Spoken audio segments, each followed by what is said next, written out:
आप सब परम प्रबुद्ध श्रोता, कई बार आपने गुरुदेव की सन्निधि प्राप्त की है, कई बार कथाएं श्रवण की हैं। ऐसा यहाँ कोई नहीं होगा जो पहली बार कथा सुन रहा हो। है कोई यहाँ पर जो पहली बार कथा सुन रहा हो? ऐसा कोई भी नहीं।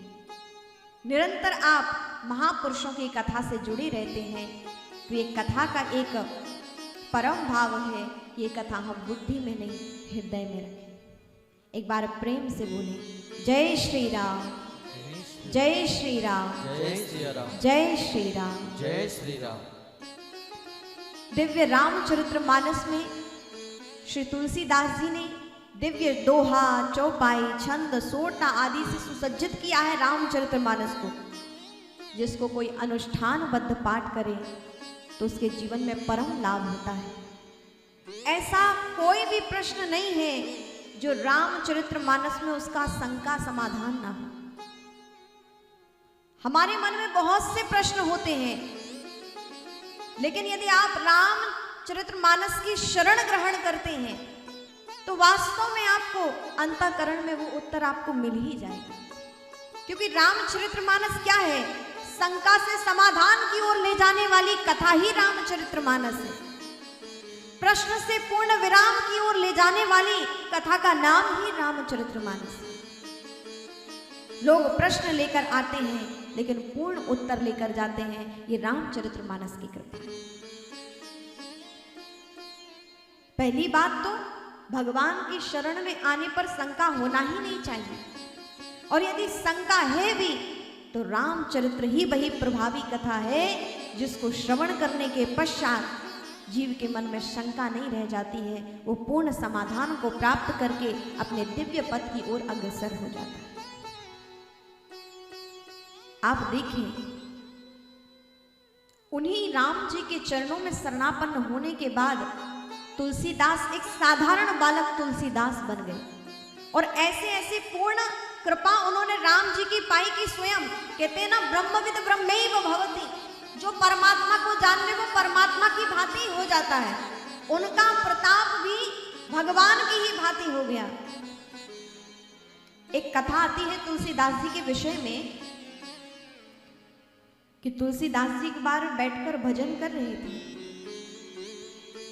देखा कि एक शव यात्रा जा रही है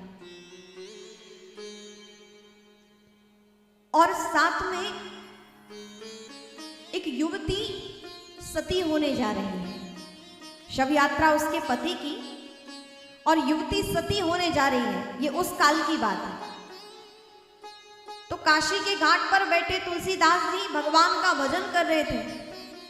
शव यात्रा निकली और अपने पति के लिए सती होने जा रही वह युवती ने देखा तुलसीदास जी महाराज को, तो सोचा कि मैं अपने प्राणों को तो त्यागूंगी, अपने पति के लिए प्राण न्यौछावर करूंगी, सती होंगी, लेकिन उससे पूर्व संत भगवान के दर्शन हो रहे हैं तो प्रणाम कर लूं, अंत समय आशीर्वाद ले लूं। और कहते वह युवती आकर परम संत तुलसीदास जी महाराज के चरणों में प्रणाम करती है। तुलसीदास जी ने पूछा, पुत्री? और बस पुत्री कहा और अचानक से उनके मुख से निकल गया, अखंड सौभाग्यवती भव। क्या शब्द निकला? अखंड सौभाग्यवती भव। आश्चर्य में वो युवती की, अभी मैं सती होने जा रही हूं, मेरे पति का प्राणांत हो गया है, और यहां ये संत कह रहे अखंड सौभाग्यवती भव। ये कैसे संभव है? वो दुखी हुई युवती और उसने कहा, महात्मन, क्या आप जानते नहीं, आपने अभी देखा नहीं, ये जो यात्रा जा रही है शव यात्रा, वो मेरे ही पति हैं जिन्होंने कुछ समय पूर्व अभी अभी शरीर को त्यागा है, और अपने पति के लिए मैं सती होने जा रही हूं, और आप कह रहे हो अखंड सौभाग्यवती भव। मेरे तो पति अब रहे ही नहीं, कहां से मेरा सौभाग्य अखंड होगा? अब तुलसीदास जी बड़े आश्चर्य में, लेकिन संत वचन पलटे नहीं, पलट जाए ब्रह्मांड। संत वचन पलटे नहीं, पलट जाए ब्रह्मांड।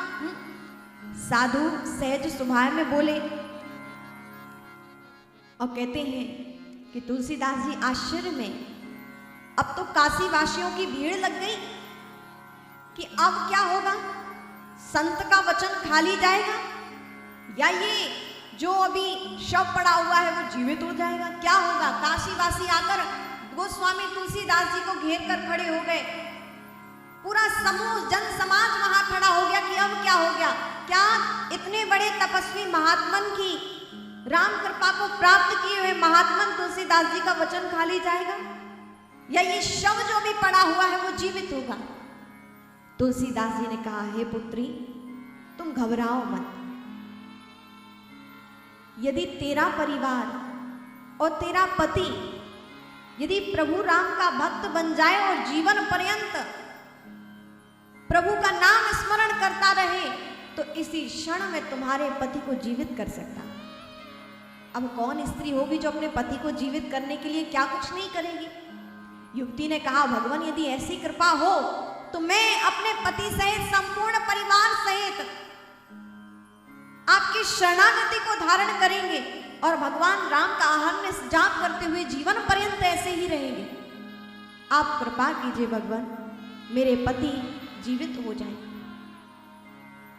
और तुलसीदास जी ने क्या किया, तुरंत गए, राम नाम का जाप किया, भगवान शिव की कृपा को अनुभव किया, काशी विश्वनाथ जी के चरणों में प्रार्थना की, भगवान राम नाम का मंत्र जाप किया, हाथ में जल लिया, कुछ मंत्रों को पढ़ा है और उस मृतदेह पर जो ही जल का छिड़काव किया वह मृतदेह जागृत हो गई।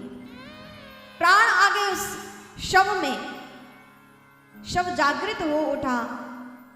अपने पति सहित उस युवती ने श्री तुलसीदास जी महाराज के चरणों में प्रणाम किया, हे ऋषि आप जैसे महात्मन ही हैं जो मृतदेह में भी प्राण डाल सकते हैं,